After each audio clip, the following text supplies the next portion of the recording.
Dans cette vidéo, nous allons voir comment il est possible d'analyser la structure sociale actuelle.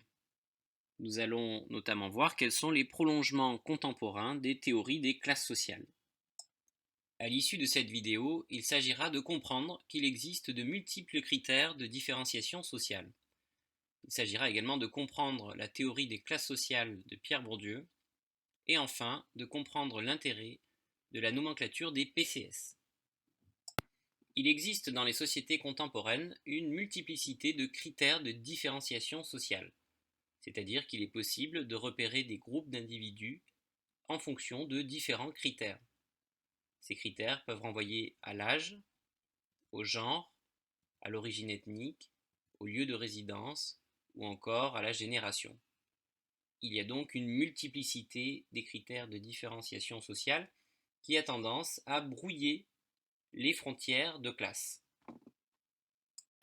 La multiplicité des critères de différenciation sociale peut conduire à brouiller les frontières de classe dans nos sociétés. En effet, si les individus sont déterminés par leur âge, leur genre, leur origine ethnique, peut-on encore dire qu'ils appartiennent à des classes sociales? Pierre Bourdieu, sociologue français, a montré qu'il est toujours possible de repérer des classes sociales dans la société française. Dans son ouvrage La distinction, publié en 1979, il montre qu'il existe toujours des rapports de domination, dans une perspective marxiste, et qu'il existe une hiérarchie multidimensionnelle, dans une perspective weberienne. Pour Pierre Bourdieu, la hiérarchie sociale découle de la distribution de 4 capitaux qui sont inégalement répartis selon les groupes sociaux. Il y a tout d'abord le capital économique, qui renvoie aux ressources économiques des individus, c'est-à-dire le salaire et le patrimoine. Il y a également le capital culturel, qui renvoie aux ressources culturelles de l'individu, c'est-à-dire son niveau de diplôme, ses connaissances. Et il y a enfin le capital social, qui renvoie au réseau de sociabilité de l'individu, c'est-à-dire aux différentes relations qu'il entretient. Le fait d'identifier plusieurs capitaux renvoie à la théorie de Weber, qui met en œuvre une approche multidimensionnelle. Parmi ces différentes formes de capitaux, c'est le capital économique et le capital culturel qui fournissent les critères de différenciation les plus pertinents pour construire un espace social. Pierre Bourdieu a mis en évidence un espace social appelé espace des styles de vie, dans lequel les groupes sociaux sont répartis. Il leur associe à chacun des pratiques culturelles. Nous allons maintenant nous interroger sur la façon dont ces groupes ont été répartis dans cet espace. Les groupes sociaux se distribuent en fonction du volume de capital économique dans un premier temps. C'est-à-dire que sur l'axe des abscisses, on voit que plus on se déplace vers la gauche, moins les individus disposent de capital économique. En revanche, plus on se déplace vers la droite, plus les individus disposent de capital économique. Les individus sont également placés en fonction de leur volume de capital culturel. Plus on se déplace vers la gauche du graphique et plus les individus disposent de capital culturel. En revanche, plus on se déplace vers la droite du graphique et plus le volume de capital culturel diminue.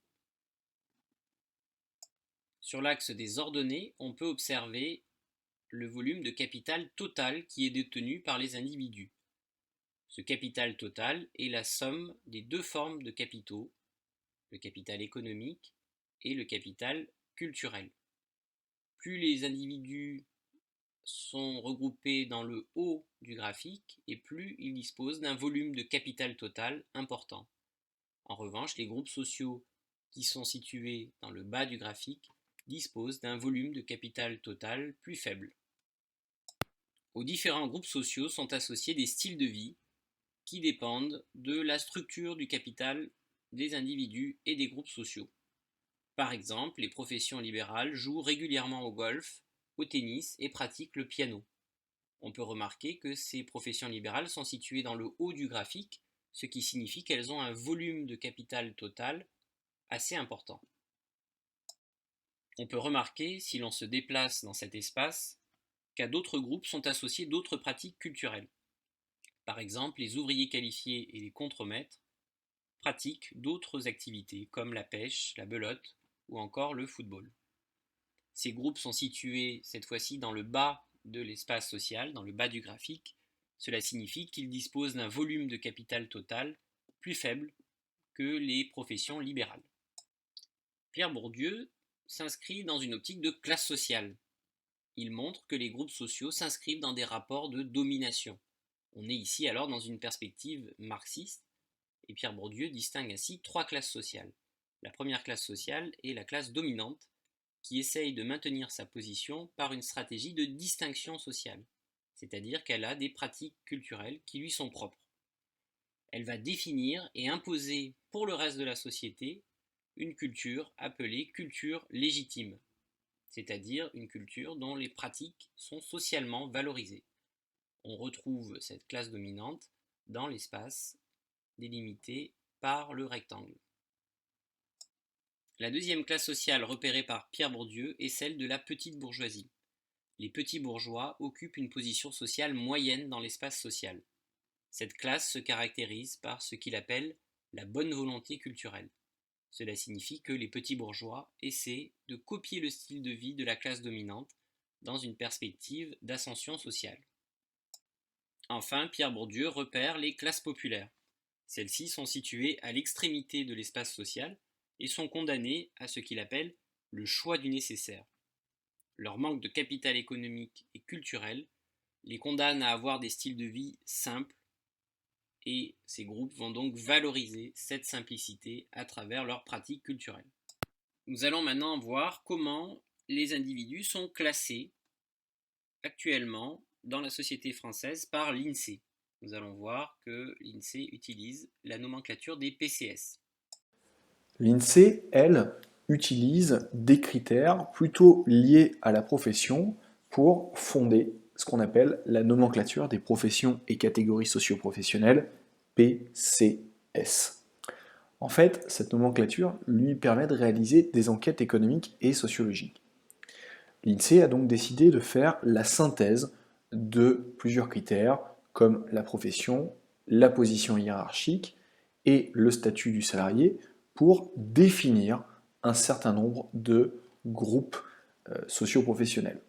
Au niveau le plus large, il y a 8 groupes socio-professionnels, au sein desquels on va trouver 24 à 42 catégories socio-professionnelles, et au sein desquelles on trouve 486 postes.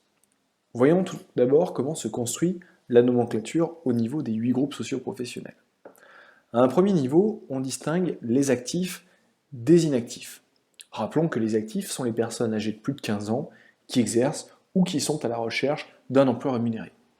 Parmi les inactifs, on distingue deux catégories.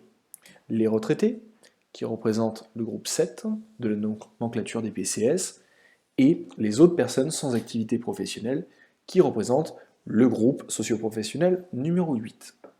Parmi les actifs, on trouve les salariés et les non-salariés. Parmi les non-salariés, on distingue les individus qui appartiennent au secteur primaire des autres. Il y a donc d'un côté les agriculteurs exploitants, qui sont donc dans le secteur primaire, qui forment le groupe socio-professionnel numéro 1, et les artisans et commerçants et chefs d'entreprise, qui forment le groupe socio-professionnel numéro 2. Parmi les salariés, on distingue les plus qualifiés des moins qualifiés. Parmi les plus qualifiés, il y a les cadres et professions intellectuelles supérieures, au sein desquelles on va ajouter les professions libérales. C'est donc le groupe le plus qualifié, le groupe socio-professionnel numéro 3. Il y a également les professions intermédiaires, groupe socio-professionnel numéro 4, qui sont un peu moins qualifiés que les cadres et professions intellectuelles supérieures. Parmi les moins qualifiés, on distingue les ouvriers, qui forment le groupe socio-professionnel numéro 6, qui sont plutôt des travailleurs manuels, et il y a également les employés, qui forment le groupe socio-professionnel numéro 5. Maintenant, très concrètement, à quoi sert cette nomenclature des PCS? Prenons un exemple, celui des pratiques culturelles des Français. Par exemple, la nomenclature des PCS permet de distinguer les pratiques culturelles des différents groupes socio-professionnels. Ainsi, on voit qu'en 2005, 83% des cadres et professions libérales ont lu au moins un livre, alors que ce n'était le cas que de 32% des ouvriers.